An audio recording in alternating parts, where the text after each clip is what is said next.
नमस्कार। टेक्नोलॉजी बहुत तेजी से बदल रही है ना? तो आज हम कुछ बड़े और जरूरी टॉपिक्स को समझेंगे। एआई, डीप फेक और क्वांटम कंप्यूटिंग, एकदम आसान भाषा में। चलिए शुरू करते हैं। तो सबसे पहले ये बड़ा सवाल, क्या मशीनें सच में हमारी तरह सोच सकती हैं, कुछ सीख सकती हैं? यही एक सवाल है जो आर्टिफिशियल इंटेलिजेंस की पूरी दुनिया को चलाता है। चलिए देखते हैं कि हम इसका जवाब ढूंढने के कितने करीब आ गए हैं। तो हमारा पहला पड़ाव है आर्टिफिशियल इंटेलिजेंस। आखिर ये एआई जिसके बारे में इतनी बातें होती हैं, है क्या चीज? सीधे शब्दों में कहें तो एआई का मतलब है मशीनों को इंसानी दिमाग जैसी काबिलियत देना। मतलब वो सीख सकें, समझ सकें और यहाँ तक कि फैसले भी ले सकें। ये बस कोई मामूली प्रोग्राम नहीं है, ये मशीनों को इंटेलिजेंट बनाने का एक पूरा तरीका है। अच्छा, एआई भी ना एक जैसा नहीं होता, इसके कई लेवल हैं। पहला है एएनआई, जो हम आज इस्तेमाल करते हैं। ये किसी एक काम में माहिर होता है, जैसे शतरंज खेलना। अगला लेवल है एजीआई, जो इंसानों की तरह कुछ भी सीख सकता है।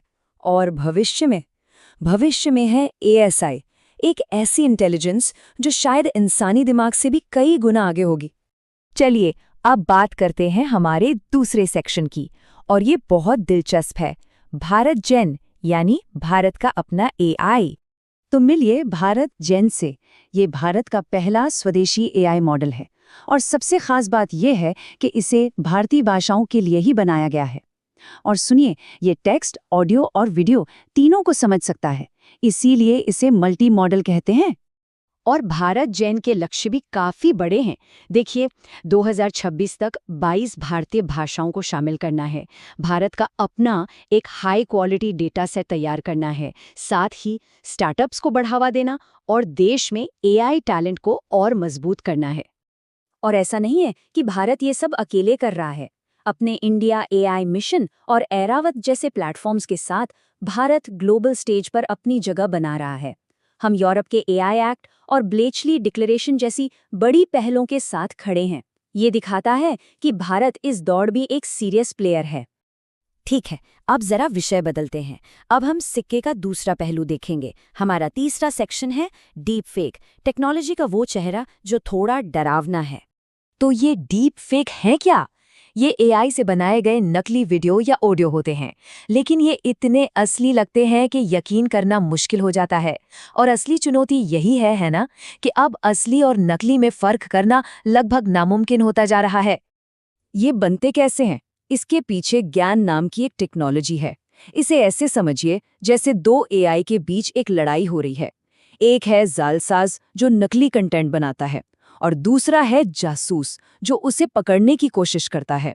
और इसी लड़ाई के दौरान वो जालसाज एआई इतना बेहतर हो जाता है कि उसके बनाए फेक और भी असली लगने लगते हैं।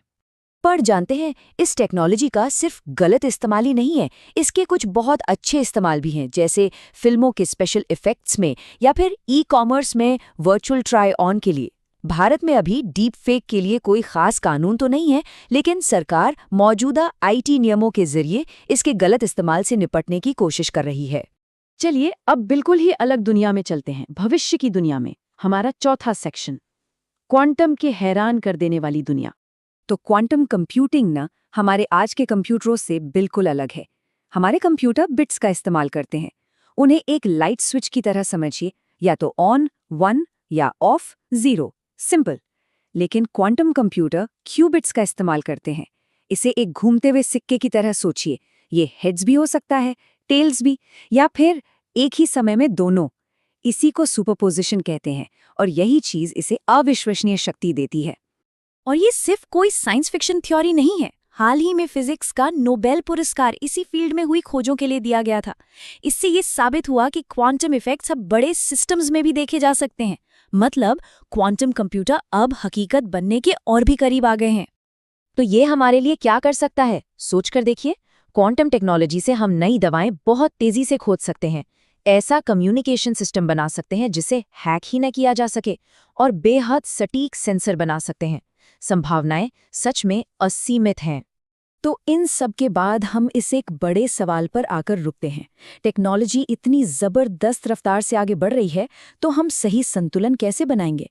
हम एआई और क्वांटम के शानदार फायदों का इस्तेमाल कैसे करेंगे? और साथ ही डीप फेक जैसे गंभीर खतरों को कैसे संभालेंगे? ये एक ऐसा सवाल है जिसके बारे में हम सबको सोचना होगा, क्योंकि ये टेक्नोलॉजी सिर्फ आ नहीं रही है, ये हमारे भविष्य को बना रही है।